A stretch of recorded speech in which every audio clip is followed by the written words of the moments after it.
Welcome back, all you Lampshaders. My idea is that maybe you read 2 of your poems first, and then we'll start over again if you have more. And I also want to mention that a very fine poet named Pamela Harrison has recently died, and 4 of us are each going to read one of hers. So, without further, and afterwards we've got some goodies and drinks, so we can kind of get to know each other some more afterwards. All right, let's start with Aaron Richter.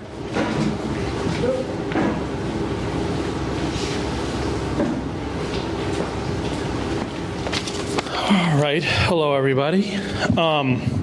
So this first one, I'm going to read 2. This first one I have is called Death is a Frontline Worker. I wrote this during the pandemic, height of the pandemic. His bony fingers scan your Campbell's chicken noodle and wrap around rolls of toilet paper.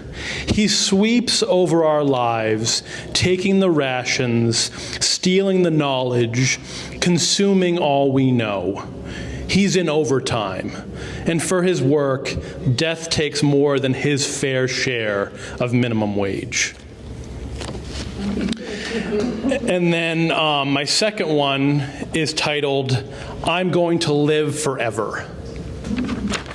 I'm going to live forever, not amongst people in a crowded street or friends drunk at a party, in a quiet room, away from the world. I'll set how fast the clock moves. I'll say when morning or night arrives. Before all the sadness and joy, in the still of the void, God separated day from night. Not in my room, with my rules, a genesis of my eternity. All right and live and flow forever, away from heaven and hell. Death may knock, but I won't answer. Unless he's delivering a pizza, I'll live forever alone in my room.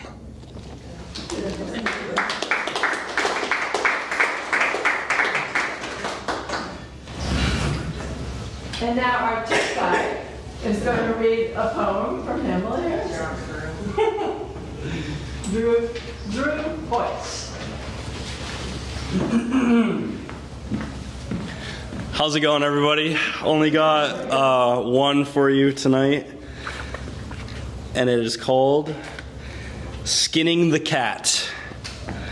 The robins are back, rusty thrushes blowing this way and that in new snow. Below the crabbed branches of a tree where last summer's fruit hang like wizened afterthoughts. Spring is fickle as ever, and the robins must wonder in their bird brains why they arrived too soon. By afternoon, ground thawed, they'll commander the meadow. My cat's on the roof, getting close to the congregation. She pads back and forth, negotiating with her hunger, letting an involuntary chitter pull her lips back to a smile. This is how the words work. Desire so palpable, I can almost taste the fluttering thought. Thank you.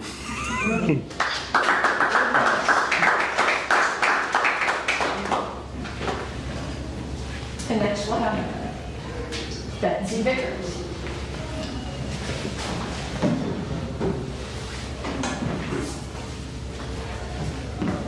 Guys, no stool, no nothing to set things down, my rear or my poetry, that I will cope. So the first one is basically a walk that I take on a regular basis. In the half hour before dawn. Oh, she speaks and she's provided.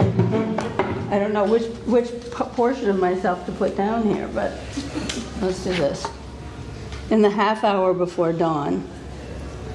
Out on the meadow edge dog walk, dark masks the landscape, hides the known path, more felt than seen.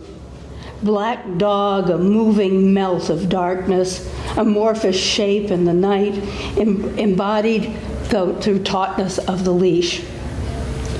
A young moon casts no light. Eyes sweep left, right, check behind, danger feared from the invisible. Tension between daring and freedom to walk without headlamp or flashlight sets up a frisson along the skin.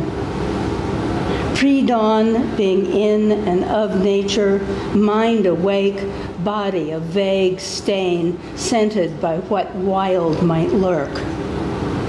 Its hope, leafy rustling or awakening birds, their calls as yet indistinct, though the choral medley is coming.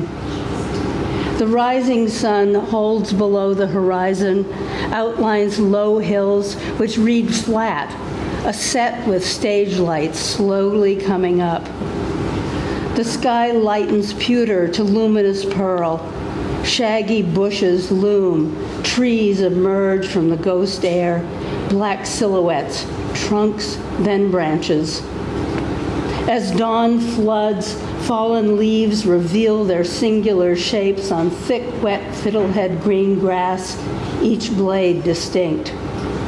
Relief comes with a landscape restored to the daily recognizable, inviting sure-footed strides, a sense of homecoming. And I'm still in nature here. This was dated on June 20th. The quick time between. No, the quick between time. Let's get that right. Vermont in late May, full green-leafed, so newly grown lush it almost glosses wet. Canaria daffodils gone, forsythia and star magnolia flowers fallen, iris a promise.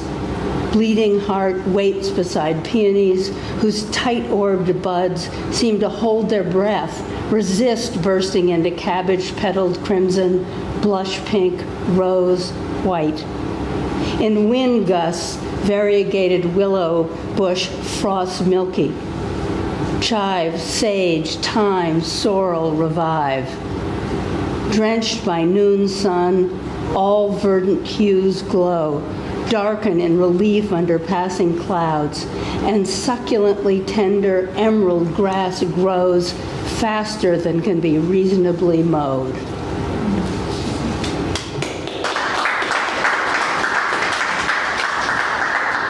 And now I might have Coughlin.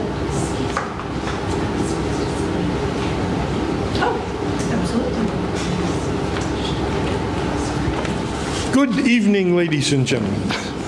I have two to start, and apparently that's all I have to start, and hopefully more later. The first, my name is Hal Coughlin, and here we go. Duck light sauce. Orange is the sauce at the place with chopsticks near where I live I think of first, though this is really about a sweet observation. A duck with raspberry sauce at another place of lesser culinary traditions is also a favorite. Traveling over the highway, I was going through a small town in a very rural state, and the sun had just come out. I glanced over and saw a duck climb out of the water onto a rock in the middle of the river. It shook itself off, a perfect halo, and the water droplets sparkled in the sun. This next one is about cutting the lawn, because I haven't successfully completed cutting all of my lawn yet this year. This relates to an earlier time when I was also sadly cutting the lawn. Sargasso. From above, it would look like each house in this distant new suburb of Chicago was floating alone on a couple of acres of grass. In the backyard of one house, we can see a solitary figure behind a lawnmower. It is hard to see how hot it is, but you would note his completely sweat-soaked T-shirt and how he wipes his forehead with his forearm when the sweat stings his eyes. If you do the math, a walk-behind, self-propelled 26-inch cut lawnmower, cutting X thousands of square feet of lawn, exceeds the ability of a 12-year-old to keep on task. A lawn the size of a postage stamp would also exceed it. It seems now he is cutting the lawn in some odd shape. He must realize this will make the job last even longer and increase the risk it won't be done when his dad gets home from work. Looking from directly above, we can see a conning tower and even a periscope on the large submarine. He is cutting the bottom of his boat off with each pass of the lawnmower, and as it sinks below the waves, it is bringing him to a place cool and wet and far away. Thank you all.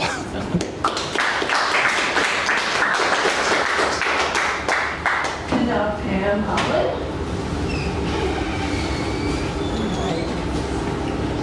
Let's see here. That's good for the squatty body.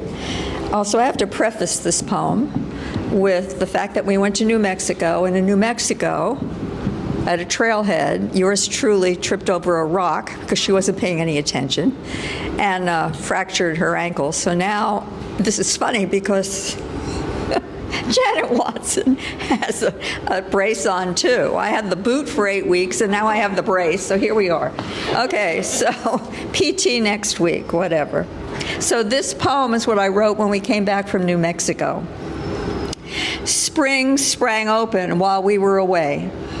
Leaves, ferns unfurled, everything pristine. Green popped with cherry pink, apple blossom white, yellow dandelion leaves of grass with no uncertainty, lilacs in full bouquet. Everything smelling fresh and good and purer than our overflowing sewer of human degradation. That I am an observer of nature is of no consequence. That I am rooted with a fractured ankle is of no consequence. That I will heal from inside out is what matters. I am here. Nature going on with its going on, ants resuming their springtime march, no squirrel conspiracy or chipmunk narcissism, no hush to hide the ruby-throated sex drive display.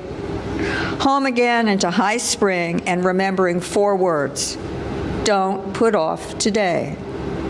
Somewhere long ago, simple words graffitied on ancient stone above a weed-stained arch. Don't put off today. So much better than those other 4 flag-waving words. Yes, I remind myself that the light of a delphinium sky can still ignite me to laughter.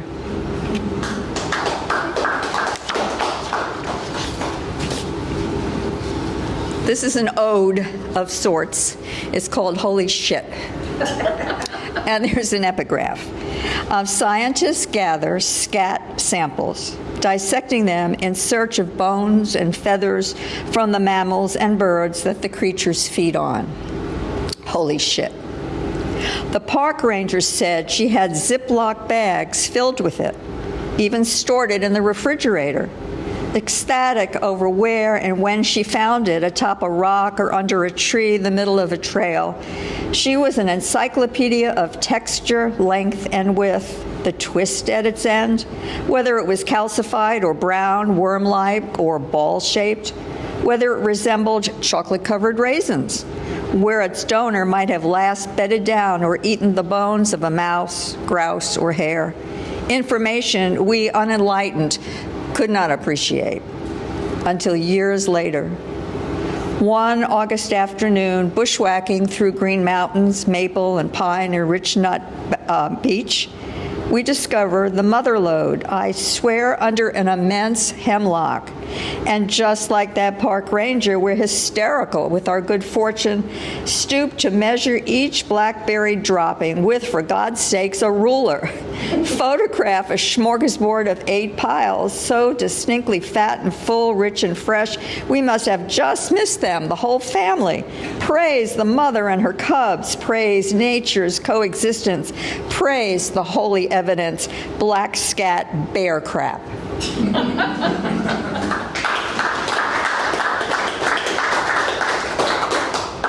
And now we invite Zachary Fine.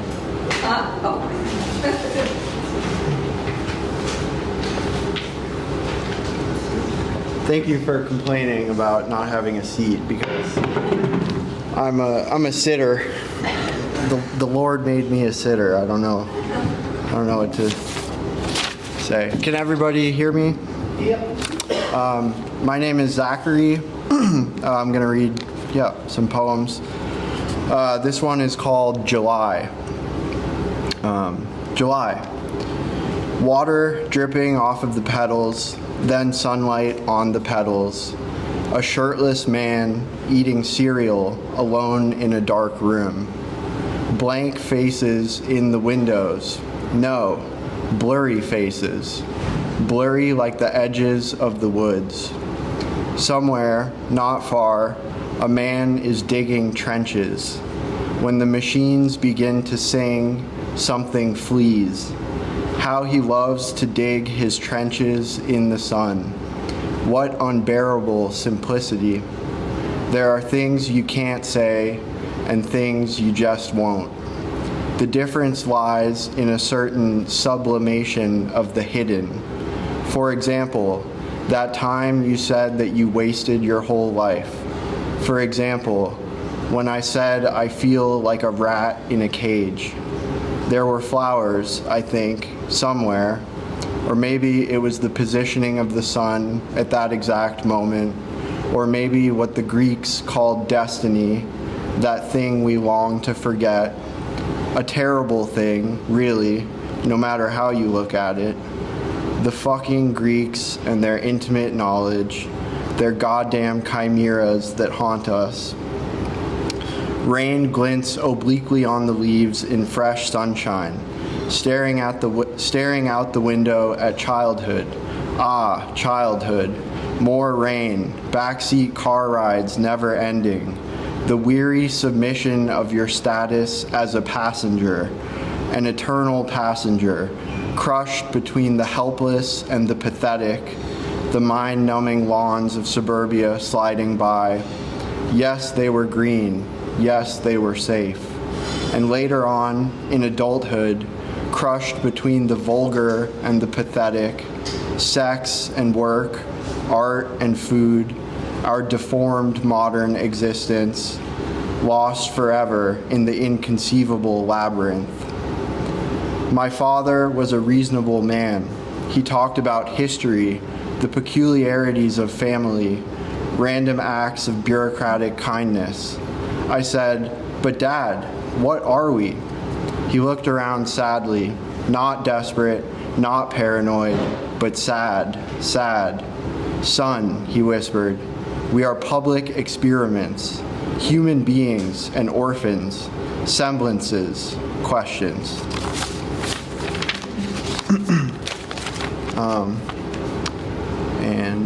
This one is called Seafood and Other Things I Probably Shouldn't Say.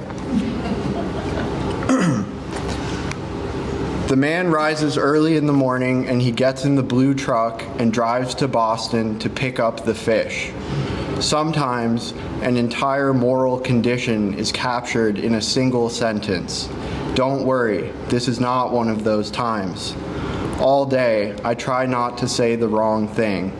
I try to exercise what Heidegger so aptly refers to as care, but I don't try very hard, I guess, or else I just immediately forget.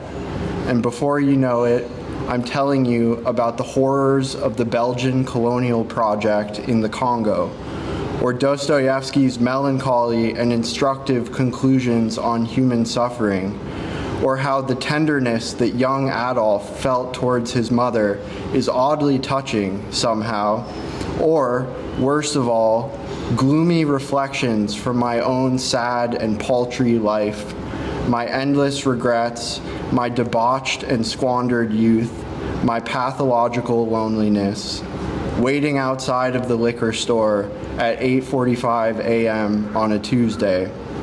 Well, at least I'm not the type of person who uses the phrase, quote, doing the work in a sentence, as in, quote, recently I've really been doing the work. I'm a man without hope or reason, but I try to hold on to my dignity where I can, if possible, in my own small way. Some images for you to consider. The womb-like sky just before it rains. The silence of a room after everyone has left. A solitary child pushing sticks into the soft earth and quietly narrating the experience with blood-curdling intensity. A woman waving at her reflection in a darkened storefront window, her smile shifting imperceptibly into a frown. An elderly couple walking down a dusty road, holding hands, their laughter disappearing like the hills in a winter sunset. But soon, all the poetic shit falls away. And what's left? The man in the truck with the fish. All he has to do is pick up the fish. The truck gliding down the highway at the speed of death, or the speed of memory, which sounds different, but it's not, and sometimes occurs so unforgivably slow that you forget to pay attention. It's 1999, and a little boy is standing on the beach watching the ocean, uncomprehendingly. It's just before twilight, and the red ocean appears to be on fire. He begins to feel afraid because of the immensity of what he sees there, and he registers something like pain. But it's not pain. That comes much later. Right now, it's something too abstract to even put into words, so he simply begins to cry. Dead sea creatures keep washing up in the sand all around, and he tries very hard not to look at them because they look so very strange. Then his mother finds him, and she says, "Hush, sweet boy," and takes his little hand. They go walking along the shore, right at the edge where the waves end. In the distance lies a dark building, and inside there are people singing. It's a song about bridges, darkness, angels. The light is sinking, sinking, revealing a procession of stars. The awful silence of the stars, their unreasonable march through time. The end of the ocean, the end of the century. Oh, who invented this loneliness?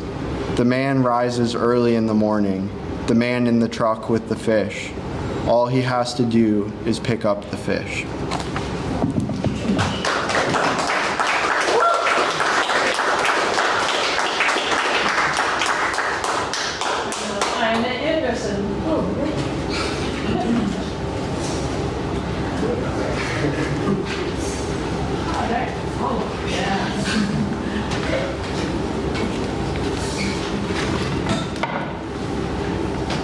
I can't do this. Let's see.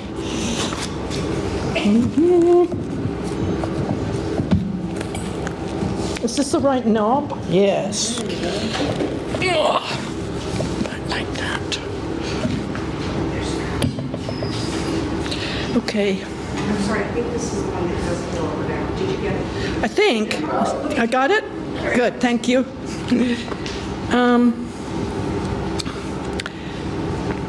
Janet, at the start, mentioned Pamela Harrison. Pam and her husband Dennis were neighbors of ours in Norwich in the 90s, and it makes me think of some real good times we had. And I admired her work a lot too. So, before my poems, I'd like to just read one of hers. And it's the title poem for one of her books, A Stereopticon.